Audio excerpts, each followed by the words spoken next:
गरीब ऑटो वाले ने बचाई करोड़पति विधवा की जान। लेकिन असली कहानी यहां से शुरू होती है, क्योंकि उस रात उस महिला ने उसे जो दिया वो सिर्फ एक इनाम नहीं था, वो था एक ऐसा राज जिसे जानकर खुद उस ऑटो वाले के पैरों तले जमीन खिसक गई। कहते हैं कुछ फैसले इंसान की किस्मत बदल देते हैं, लेकिन इस बार एक फैसला उसकी पूरी जिंदगी ही बदलने वाला था। और जब सच सामने आया तो ना सिर्फ वो ऑटो वाला बल्कि पूरा शहर हैरान रह गया। अगर आप भी ऐसी कहानियां देखना चाहते हैं जो दिल को छू जाए और दिमाग को हिला दे, तो वीडियो को अभी लाइक जरूर करें, क्योंकि आपका एक लाइक हमें और भी ऐसी कहानियां लाने की ताकत देता है। इस वीडियो को अपने दोस्तों और परिवार के साथ शेयर करें ताकि वो भी इस कहानी का सच जान सके। और अगर आप पहली बार हमारे चैनल पर आए हैं तो स्टोरी हब बाय मुकेश को अभी सब्सक्राइब करें, क्योंकि यहाँ हर कहानी सिर्फ कहानी नहीं होती बल्कि एक एहसास होती है जो दिल और दिमाग दोनों को छू जाती है। पटना शहर की ठंडी रात थी। घड़ी में करीब 11 बज रहे थे। सड़कें लगभग सुनसान हो चुकी थी। बस कहीं की स्ट्रीट लाइट की पीली रोशनी टिमटिमा रही थी और उसी सुनसान सड़क पर एक पुराना सा ऑटो धीरे धीरे आगे बढ़ रहा था। उस ऑटो को चला रहा था रमेश, करीब 35 साल का दुबला-पतला आदमी। चेहरे पर थकान साफ दिख रही थी, लेकिन आंखों में जिम्मेदारियों का बोझ उससे भी ज्यादा भारी था। रमेश कोई खास इंसान नहीं था, न कोई बड़ा सपना, न कोई बड़ी पहचान।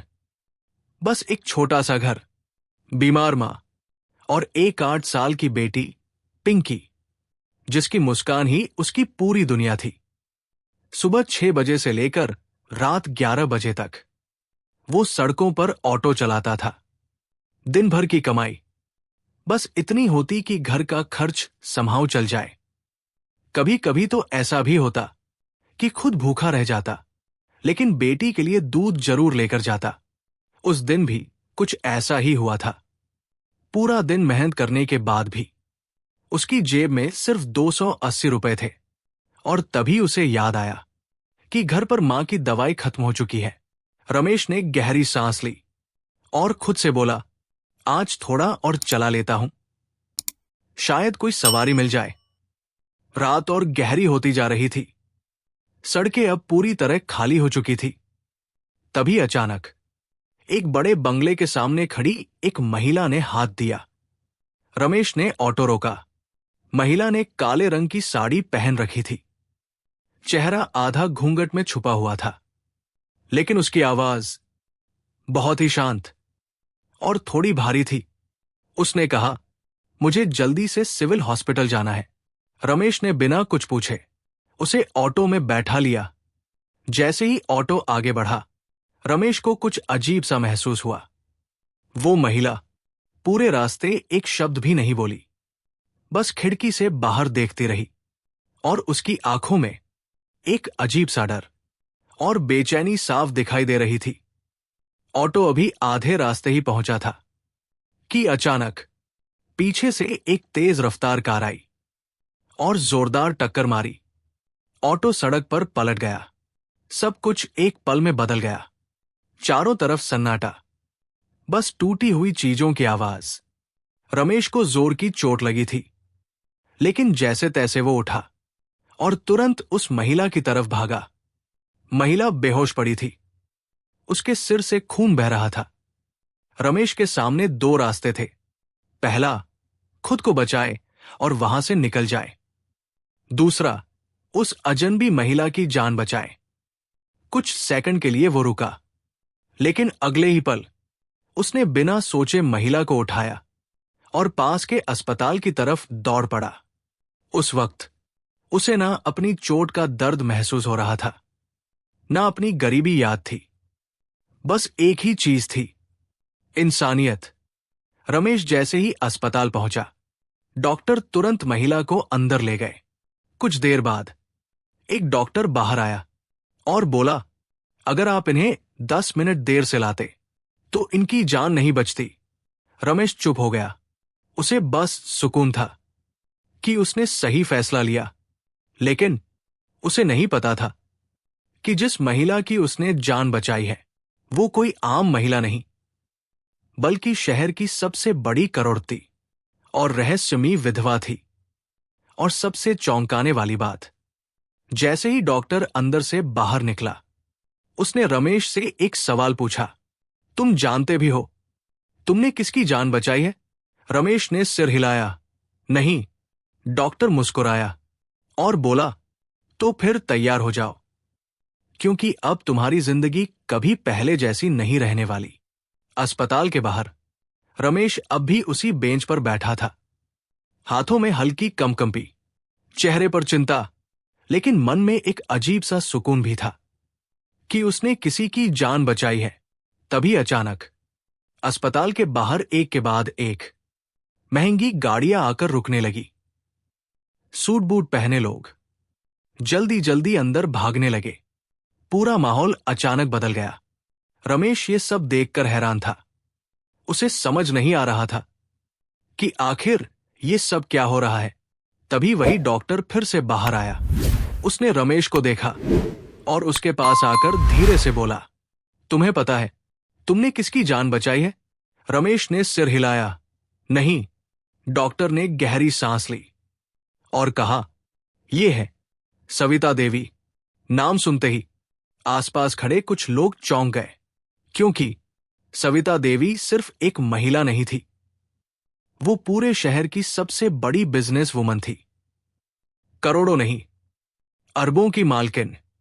लेकिन उनकी जिंदगी जितनी अमीर थी उतनी ही रहस्यमयी भी। कुछ साल पहले उनके पति की अचानक मौत हो गई थी। लोग कहते थे कि वो एक हादसा था, लेकिन शहर में कई ऐसी बातें भी फैलती थी कि वो कोई साधारण मौत नहीं थी। उस दिन के बाद सविता देवी बिल्कुल बदल गई थी। उन्होंने लोगों से मिलना जुलना बंद कर दिया, हमेशा अकेली रहती थी और हर वक्त किसी डर में जीती थी। ये सब सुनकर रमेश के चेहरे का रंग उड़ गया। वो धीरे से बोला, सर, मैंने तो बस इंसानियत के नाते मदद की थी। डॉक्टर मुस्कुराया, और कभी कभी इंसानियत ही सबसे बड़ा फैसला बन जाती है। करीब 1 घंटे बाद नर्स बाहर आई और बोली, रमेश, अंदर आइए, मरीज आपसे मिलना चाहती है। रमेश का दिल जोर जोर से धड़कने लगा। वो धीरे धीरे कमरे के अंदर गया। कमरे में हल्की रोशनी थी और बेड पर वो महिला लेटी हुई थी। अब उसका चेहरा साफ दिखाई दे रहा था। उम्र करीब 40 साल, आंखों में गहराई, लेकिन चेहरे पर एक अजीब सा दर्द।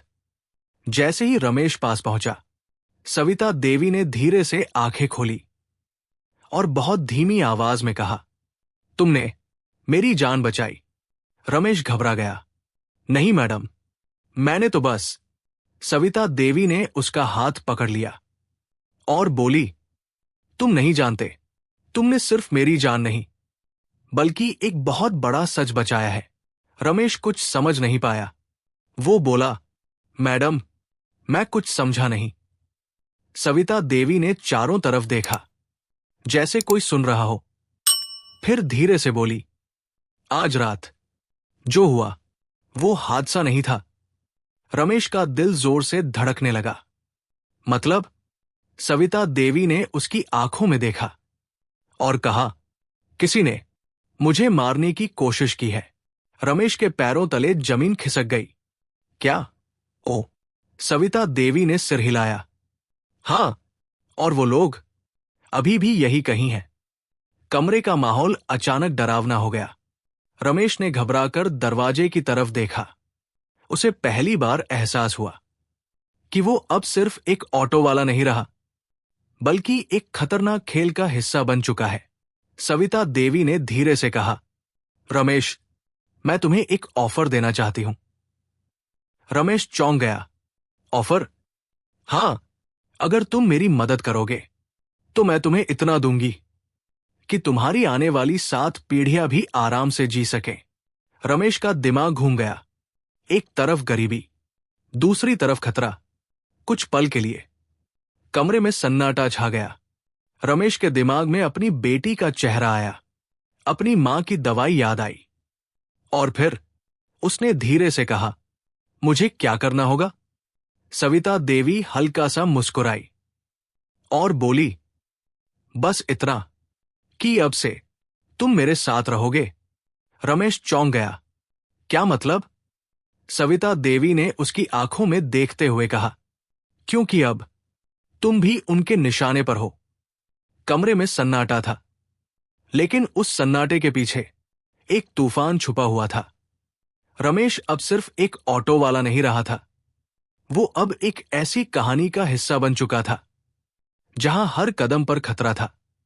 अगली सुबह रमेश जब अस्पताल से बाहर निकला तो उसने देखा, बाहर 4-5 सिक्योरिटी गार्ड खड़े थे। काली गाड़ियां तैयार थी और हर कोई उसे अलग नजरों से देख रहा था। उसे पहली बार एहसास हुआ कि उसकी जिंदगी अब बदल चुकी है। एक गार्ड उसके पास आया और बोला, सर, मैडम ने आपको अपने बंगले पर बुलाया है। रमेश चौंक गया। सर, जिसे कल तक कोई जानता भी नहीं था, आज से सर कहा जा रहा था। जब रमेश उस बंगले के अंदर पहुंचा तो उसकी आंखें खुली की खुली रह गई। चारों तरफ मार्बल की फर्श, बड़े बड़े झूमर और हर चीज में शाहीपन। वो धीरे धीरे अंदर बढ़ा, लेकिन उसके मन में डर अब भी था। तभी सीढ़ियों से एक आदमी नीचे उतरा, काले सूट में, चेहरे पर सख्ती, आंखों में घूरती हुई नजर। उसने रमेश को ऊपर से नीचे तक देखा और बोला, तो यही है वो आदमी? रमेश घबरा गया। आप कौन? वो आदमी हल्का सा मुस्कुराया। मैं हूं विक्रम, मैडम का बिजनेस पार्टनर। लेकिन उसकी मुस्कान में कुछ अजीब था, जैसे वो कुछ छुपा रहा हो। रमेश को पहली नजर में ही उस आदमी पर भरोसा नहीं हुआ, लेकिन वो चुप रहा। तभी पीछे से सविता देवी की आवाज आई, रमेश, इधर आओ। सविता देवी अब थोड़ी ठीक लग रही थी। उन्होंने रमेश को अपने पास बैठाया और धीरे से कहा, अब वक्त आ गया है तुम्हें सब सच बताने का। रमेश ध्यान से सुनने लगा। मेरे पति की मौत एक हादसा नहीं थी। रमेश चौंक गया। उन्हें मार दिया गया था। कमरे में सन्नाटा छा गया, और जो लोग इसके पीछे हैं वो मेरे बिजनेस के ही लोग हैं। रमेश का दिल जोर जोर से धड़कने लगा। रमेश धीरे से बोला, क्या आपको पता है वो कौन है? सविता देवी ने कुछ सेकंड सोचा और फिर धीरे से बोली, हां, मुझे शक है। किस पर? सविता देवी ने अपनी नजर उठाई और सीधा देखा, विक्रम की तरफ। रमेश के शरीर में जैसे करंट दौड़ गया। उसने धीरे से पीछे मुड़कर विक्रम को देखा। विक्रम अब भी खड़ा था, लेकिन इस बार उसकी आंखों में गुस्सा था और चेहरे पर नकली मुस्कान गायब हो चुकी थी। विक्रम धीरे धीरे आगे बढ़ा और ताली बजाते हुए बोला, वाह मैडम, आखिर सच बोल ही दिया आपने। रमेश के पैरों तले जमीन खिसक गई। मतलब ये सब सच है? विक्रम हंसा। हां, और आज ये कहानी यही खत्म होने वाली है। अचानक विक्रम ने अपनी जेब से बंदूक निकाली और सीधा रमेश और सविता देवी पर तान दी। कमरे में डर फैल गया। रमेश ने कभी सोचा भी नहीं था कि वो ऐसी हालत में होगा।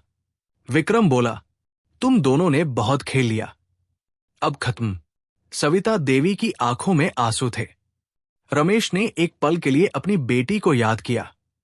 तभी सविता देवी ने धीरे से रमेश का हाथ दबाया और बहुत धीमी आवाज में कहा, डरो मत, मैंने सब सोच रखा है। रमेश हैरान था। क्या? तभी धड़ाम, दरवाजा जोर से खुला और अंदर घुसे पुलिस ऑफिसर्स। विक्रम चौंक गया। ये क्या? एक पुलिस ऑफिसर आगे आया और बोला, विक्रम, तुम गिरफ्तार हो। रमेश कुछ समझ ही नहीं पा रहा था। तभी सविता देवी मुस्कुराई और बोली, ये सब पहले से प्लान था। रमेश स्तब्ध रह गया। क्या ये सब पहले से तय था? क्या रमेश सिर्फ एक मोहरा था? कमरे में पुलिस, विक्रम हथकड़ी में, और रमेश अब भी सदमे में खड़ा था। उसे समझ नहीं आ रहा था कि आखिर ये सब हो क्या रहा है। पुलिस ऑफिसर ने आगे बढ़कर कहा, विक्रम पिछले 2 साल से सविता जी के बिजनेस पर कब्जा करना चाहता था और उनके पति की हत्या भी इसी ने करवाई थी। रमेश के रोंगटे खड़े हो गए, लेकिन हमारे पास कोई ठोस सबूत नहीं था। इसलिए सविता जी ने एक प्लान बनाया। रमेश ध्यान से सुन रहा था। सविता देवी उसकी तरफ मुड़ी और बोली, उस रात का हादसा सच में हादसा नहीं था। रमेश चौंक गया। क्या मतलब? मुझे पता था कि वो लोग मुझे मारने की कोशिश करेंगे, इसलिए मैंने पहले ही पुलिस को अलर्ट कर दिया था। और जैसे ही हमला हुआ, सब रिकॉर्ड हो गया। रमेश अब भी कंफ्यूज था। लेकिन मैं, सविता देवी हल्का सा मुस्कुराई, तुम इस कहानी का सबसे जरूरी हिस्सा थे।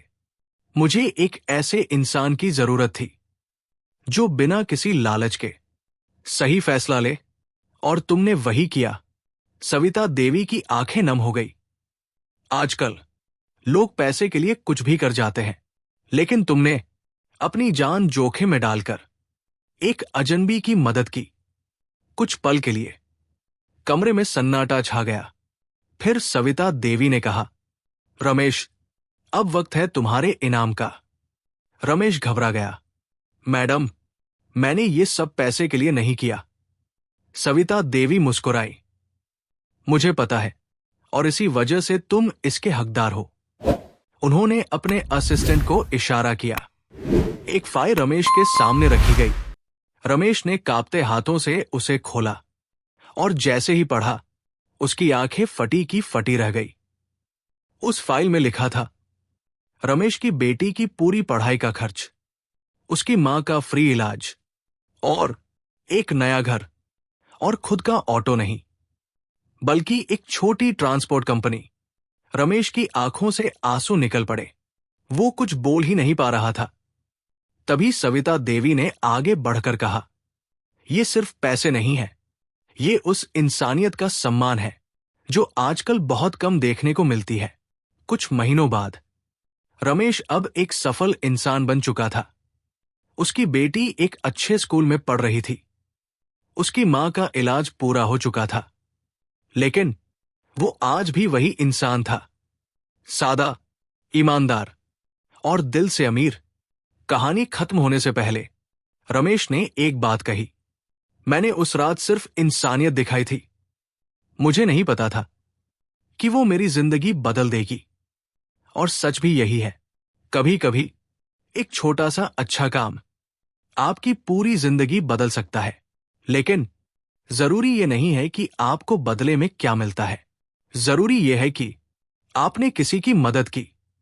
अगर आपको ये कहानी पसंद आई हो और आपने अंत तक देखा हो, तो वीडियो को लाइक जरूर करें, अपने दोस्तों के साथ शेयर करें, और ऐसे ही दिल छू लेने वाली कहानियों के लिए स्टोरी हब बाय मुकेश को सब्सक्राइब करना बिल्कुल मत भूलिए।